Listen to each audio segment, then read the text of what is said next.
Hi guys, Débora Alcides Salomão aqui com vocês de novo, mas hoje a gente tem um assunto muito importante, que são tempos verbais. E quem não gosta de gramática já tá assim, não, Débora, por favor, não vamos falar desse assunto. Mas, gente, ele é muito importante, porque como o próprio nome diz, o tempo verbal, ele ajuda a gente a contextualizar o verbo no tempo. Ou seja, saber se aquela frase está no passado, no presente, no futuro. E isso pode ser chave para a gente entender uma questão do Enem.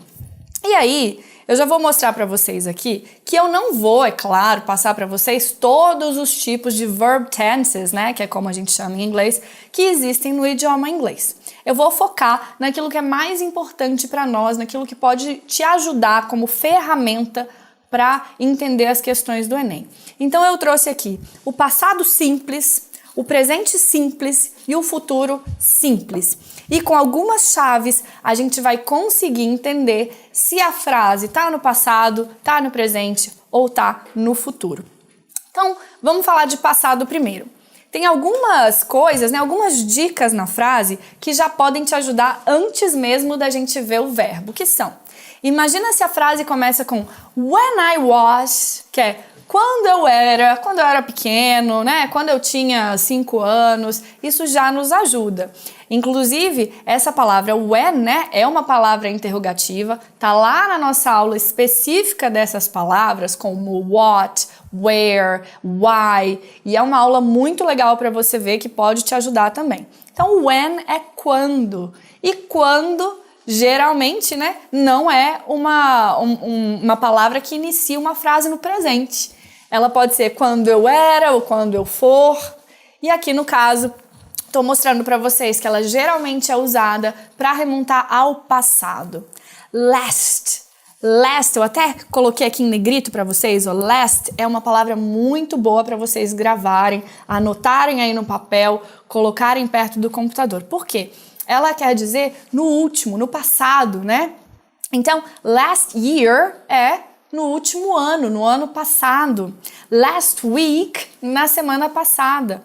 Então, se tem essa palavra last, é muito provável que a gente está vendo uma frase que vai estar no passado. E aqui também mais uma palavrinha que nos ajuda, que é ago. Então, some time ago, algum tempo atrás, tá? O ago, ele vem sempre depois, né? Quase como um sufixo, e ele quer dizer isso, algum tempo atrás, né? 5 dias atrás, five days ago. Essas são palavras que vão nos ajudar a contextualizar a frase.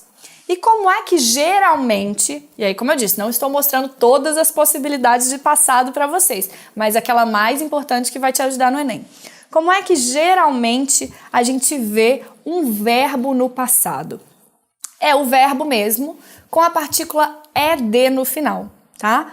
E, é claro, existem os verbos irregulares que vão ser um pouco diferentes. Mas, por exemplo, eu trouxe aqui uma frase, né? When I was 5, quando eu tinha 5 anos, I played. Então, o verbo, né, no normal, ele é P-L-A-Y, mas no passado a gente acrescenta o ed e fica played. Então, quando você vê um verbo que às vezes você já conhece, mas que tem esse sufixo, não é uma palavra nova, meu Deus, eu sei o que é play, mas não sei o que é played. E agora? Não, você sabe. É o mesmo verbo, mas no passado. Quando eu tinha 5 anos, eu jogava Mario Kart, tá? Bom, então, vamos ver como são essas questões no presente. Também trouxe algumas palavras que já podem nos ajudar, já podem nos indicar que a frase está no presente. Por exemplo, every day. Toda vez que começa com every, né? Every day é todo dia, né? Every month, todo mês. Every year, todo ano. Gente, se é todo, a gente usa o presente, né? Todo dia eu como pizza. É no presente, não é todo dia eu comi, não é todo dia eu vou comer. Todo ano eu vou à praia. Então, quando tiver every na frase e every junto com um tempo, né? Every day, every year, every month, aí sim vocês podem ver isso como um indicativo de que essa frase está no presente. Today, ou seja, hoje, now, agora, né? E a gente vai ver que que existem duas formas aqui de entender esse presente. O presente do todo dia é por exemplo, em português, né? Todo dia eu como pizza, mas agora eu estou comendo pizza. Em português a gente usa o gerúndio. Então são duas formas de falar do presente. Uma no momento atual, né? No agora, e uma no todo dia, né? Numa ação normal. Então, o everyday, ele vem com o verbo na forma infinitiva. Então a gente viu aqui que play, né? Então é I play. Eu jogo Mario Kart todo dia. I play Mario Kart every day. E como é que eu faço então com o gerúndio, com o eu estou jogando, né? O NDO do português, ele em inglês ele vira ing. Então, I am playing Mario Kart now. Então, quando tiver agora, geralmente vocês vão ver o ing. Lembrando que para fazer essa forma verbal, esse tempo verbal, que em inglês se chama present continuous, geralmente a gente usa também o verb to be, né? Então, geralmente não sempre, né? Eu não posso falar I playing, não, sem falar I am playing. You playing, não, também não, you are playing, tá? Mas para você fazer uma questão do Enem e identificar, é mais fácil identificar pelo ing. Quando tem o ing e o verbo, né, e o now, o agora, você pode ver que a gente está falando do presente no agora, no presente com gerúndio, tá? Bom, vamos então ver como funcionaria o futuro. Quais são esses indicativos que a gente tem de que a frase está no futuro? É claro, se falar assim, in the future, no futuro, in 2030, em 2030, né? A gente já tem aí um indicativo de que a frase está no futuro. E aí eu coloquei aqui today, desse lado aqui eu coloquei o quê? Tomorrow, amanhã. E aqui, ó, o contrário de last, nesse contexto, seria next. Então, se eu falei no ano passado é last year, no ano que vem é next year. Né? Na semana passada é last week, na semana que vem é next week. Então, essas são duas palavras muito legais para você colocar aí no post-it e guardar. Elas podem te ajudar a entender em que tempo que está aquele texto que vocês estão lendo no Enem. E como que a gente faz o futuro simples no inglês? A gente faz com o verbo will, tá? O verbo will. E esse verbo, ele muitas vezes é abreviado com o apóstrofe LL. Gente, para quem não sabe, o apóstrofe ele é usado quando a gente come alguma letra da palavra. Então ele praticamente substitui, né, essa letra. Aqui a gente comeu duas letras, né, o W e o I, e deixamos só o LL. Então a gente coloca o apóstrofe LL, tá? E como que fica a frase do Mario Kart, né? Eu jogava Mario Kart quando eu era pequeno. When I was 5, I played Mario Kart. Eu jogo Mario Kart every day. I play Mario Kart every day. E no futuro, I will play. Fácil demais, né? O futuro tá facinho pra gente. Toda vez que tiver o will, vocês vão lembrar. O will mais o verbo, né, gente? Vocês vão lembrar que é no futuro. Lembrando que essas palavras, né, o will, se ela tiver sem o verbo, ela pode significar outra coisa também. O ing, às vezes a gente usa ele conjugado com outro verbo, por exemplo, I love doing my homework. Eu amo fazer o meu dever de casa. Então, na tradução, às vezes não é a mesma coisa. Essas são chaves para vocês entenderem as formas simples de passado, presente e futuro. Então, guarde-as aí na memória, guarde-as aí no papel, escrevam isso, que isso pode te ajudar na hora do Enem. Bom, e vamos ver então alguns verbos muito importantes para vocês guardarem de verdade. Eu sempre falo que eu trago aqui chaves, né, ferramentas para vocês fazerem a prova de maneira eficiente. A gente não quer sair daqui, a sala de estudo não é uma escola de idioma, né? Não é uma escola de inglês, não é uma escola de espanhol. A sala de estudo é justamente aquilo que vai te ajudar a passar na prova. Então, se o seu objetivo é passar na prova, você está no lugar certo. E é por isso que aqui eu te passo chaves. Não estou te dando uma aula de inglês para a gente sair daqui conversando, não é isso. Eu quero que você passe na prova. E eu acho que é esse também o seu objetivo. Então, eu te trouxe aqui 3 verbos que são realmente importantes no idioma inglês e que você pode sim ser muito ajudado se você souber as formas de passado, presente e futuro desses verbos. Então, dá um print nessa tela, escreva as formas de passado, presente e futuro desses verbos, eles vão te ajudar. O primeiro deles é um verbo que todo mundo que já fez aula de inglês, lá no colégio a primeira aula, lá na escola a primeira aula de inglês, tem esse verbo que é o verbo to be. O que ele quer dizer em português? É o verbo ser ou o verbo estar, tá? Em inglês tem um verbo só para esses dois. Português é uma língua muito rica, né? A gente tem ser e estar. Em inglês não, é to be. Se eu quero falar eu sou, eu falo I am. Se eu quero falar eu estou, eu também falo I am. E como que é o passado? E aqui, ó, a gente pode ver que essas são as pessoas, né? I, you, he, she, it, we, you e they. Essas pessoas vocês podem comparar com os pronomes pessoais de português também. Gente, o próximo verbo que é muito importante de vocês estudarem é o verbo to have, tá? Que em inglês, né, quer dizer ter, mas não só isso. Como eu disse a vocês, por que é importante a gente ter uma atenção especial com esses verbos? Porque além desse significado de ter, ele também pode ser usado como verbo auxiliar. Ou seja, ele é usado junto com outro verbo para criar uma frase. Eu trouxe aqui para vocês um exemplo, ó. Tá vendo?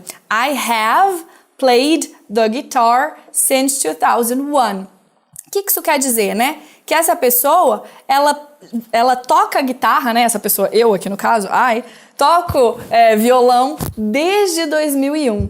Esse ED, ele indica o passado, né? Mas é um passado que ainda não terminou, vem até hoje, desde 2001 até hoje. Então, a gente tem o verbo have como um verbo auxiliar, que vai ajudar a fazer essa frase.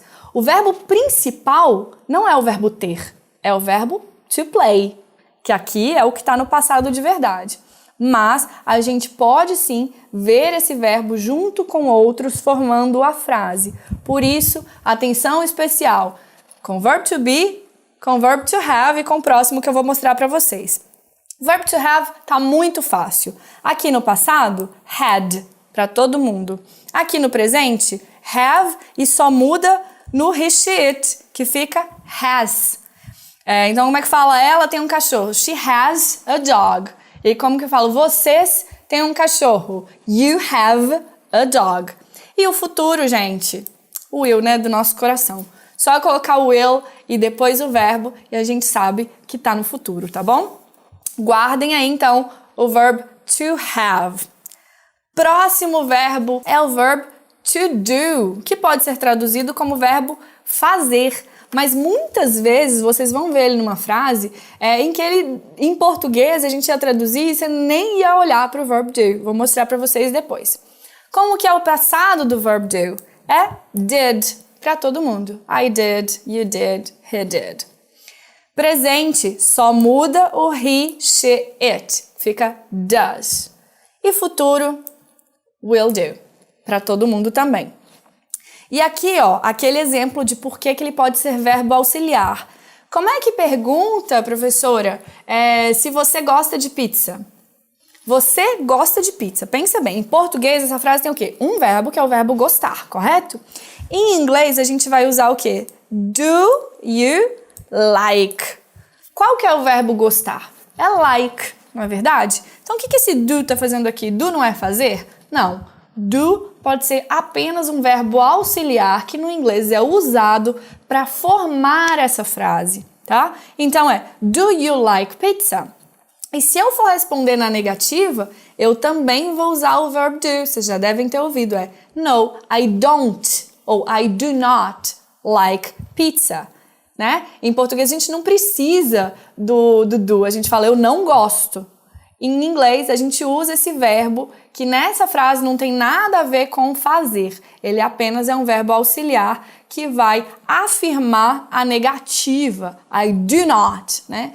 E aqui, do you, ok? Então, gente, agora que a gente sabe identificar os tempos verbais, os principais tempos verbais de passado, presente e futuro, eu vou mostrar para vocês que a gente pode aplicar isso numa questão do Enem. Isso vai nos ajudar bastante a resolver uma questão, tá?